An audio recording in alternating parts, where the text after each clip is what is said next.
ვის უნდა ვენდოთ და საერთოდ რა ხდება ჩვენი დროების მესამე ხელისუფლებაში.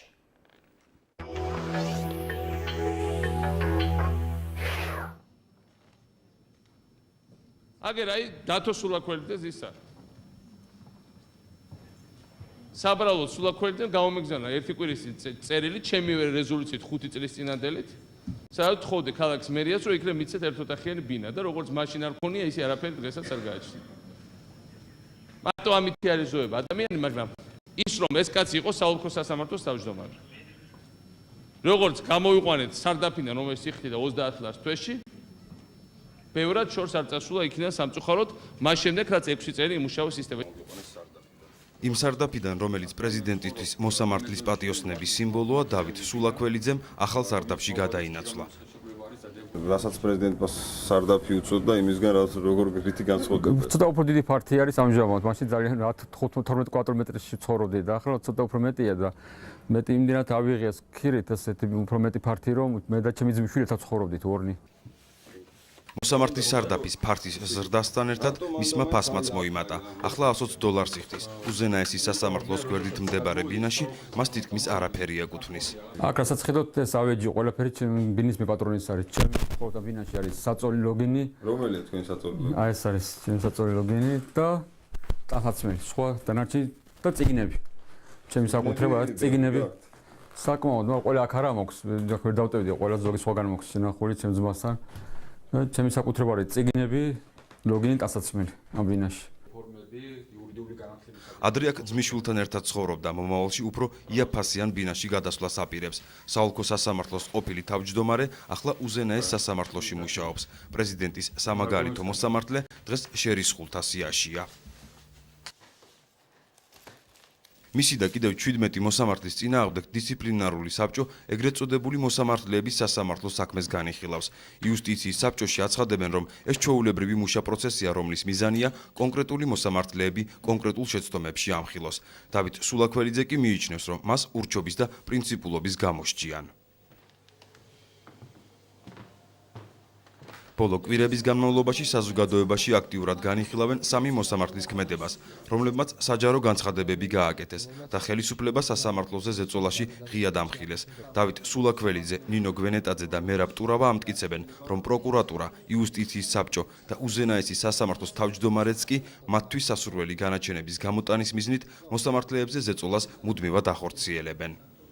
ჩემთან მოდიან ადამიანები, მოსამართლეები, ჩემი კოლეგები, რომლებიც აშკარად ითხოვენ ჩვენგან პასუხებს, თანაგრძნობას, თანადგომას იმ საკითხებთან დაკავშირებით, როდესაც იუსტიციის უმაღლესი საბჭოს მაღალ ჩინოსნები იბარებენ მათ კაბინეტებში, სატელეფონო საუბრების მეშვეობით, თან სთხოვენ, რომ კონკრეტული საქმეები ჩამოიტანონ, ასე ვთქვათ, იუსტიციის უმაღლეს საბჭოში და მიიღონ მათგან კონკრეტული მითითებები.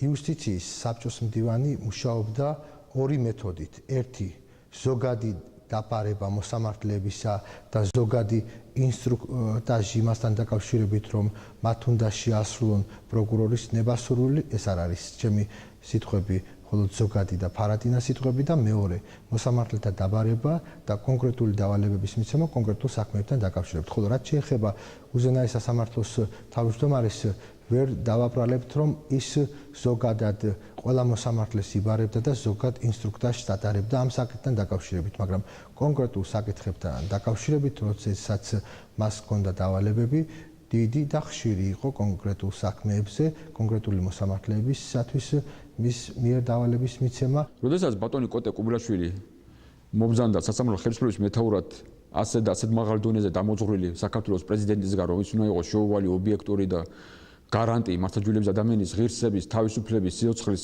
გარანტი და ხელშეუხებლობისა, რა მე ძალიან გაკვირებული დავრჩი, როგორც მოსვლის პირველი დღეებიდანვე თითქმის დაიწყო მისი დაინტერესება კონკრეტული საქმეებით და ჩარევის ცდელობები მე ვამბობ, იმიტომ რომ მე არ ვიცი ახლა სხვა მოსამართლებთან რამეს მიაღწია თუ არა ამ ცდელობებით, მაგრამ ჩვენ სამი, რომელიც დღეს ხომ ვლაპარაკობთ, სამი მოსამართლე, ეს ცდელობები გამოდგა აბსოლუტურად უშედეგო. იუსტიციის საბჭოში მოსამართლეთა განცხადებებზე ერთი პასუხი აქვთ. გვენეტაძე, ტურავა და სულაქველიძე თავად ახორციელებენ ზეწოლას მოსამართლეებზე. მე ვფიქრობ, რომ ეს ადამიანები ყველანაირად ცდილობენ როგორღაც ასე ვთქვათ ზეგავლენა მოახდინონ სადისციპლინო საბჭოზე და მათ ასე ვთქვათ არანაირი არ აქვთ მონაცემები ხელშესახები, რომ პირდაპირ დაასახელონ კონკრეტული ფაქტები, თუ კი მათზე როდესღაც ზეწოლა განხორციელებულა. სადისციპლინო საბჭო ის ორგანოა, რომელსაც მოსამართლეთა კონფერენციაზე ირჩევენ, რომ მან მოსამართლეთა წინააღმდეგ შემოსული საჭივრები განიხილოს და ბრალეულობის დამტკიცების შემთხვევაში მოსამართლეს დისციპლინური სასჯელი დააკისროს.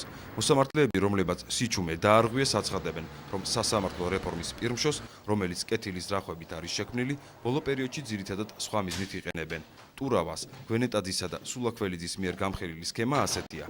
როდესაც მოსამართლე ხელისუფლებისათვის საინტერესო საქმეს განიხილავს, მას იუსტიციის საბჭოში იბარებენ და აცნობებენ, რომ მის წინააღმდეგ დისციპლინური მოკვლევა დაიწყო წარსულში განხილულ საქმეზე მიღებული გადაწყვეტილების ისტორიის შესამოწმებლად.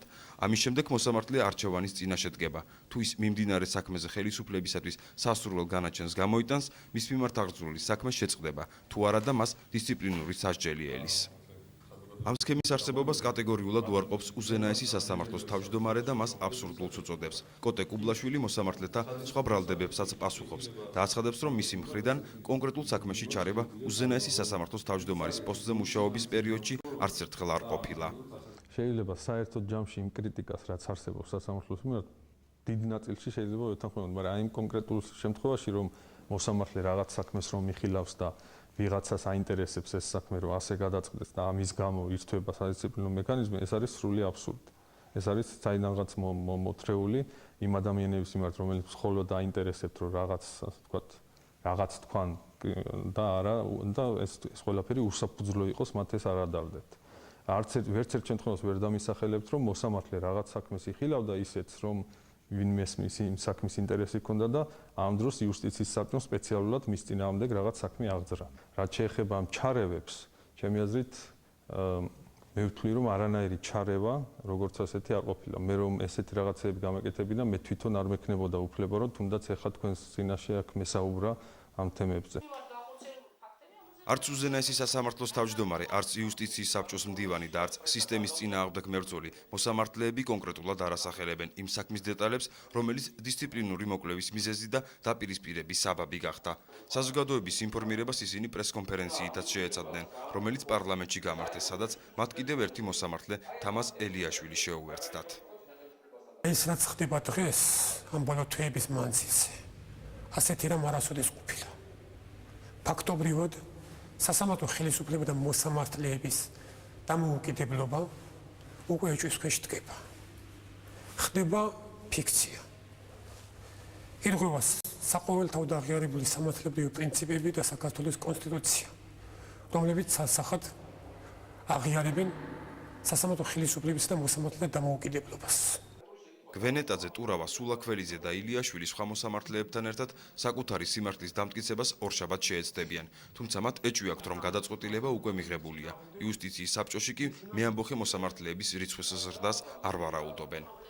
რაც შეეხება სხვა მოსამართლეების შეერთებას, ასე ვთქვათ, ეგრეთ წოდებულ მეამბოხე მოსამართლეთან, ჩვენ ვფიქრობთ, რომ ამის თეორიული შანსიც არ არსებობს, ვინაიდან ჩვენ წინასწარი მონაცემებით ვიცით, რომ ეს ადამიანები, ასე ვთქვათ, ობიექტურად აღიქვავენ იმას, რასაც ქვია ჩვეულებრივი მოვლენა მოსამართლის ცხოვრებაში, ანუ დისციპლინური სამართლის წარმოება.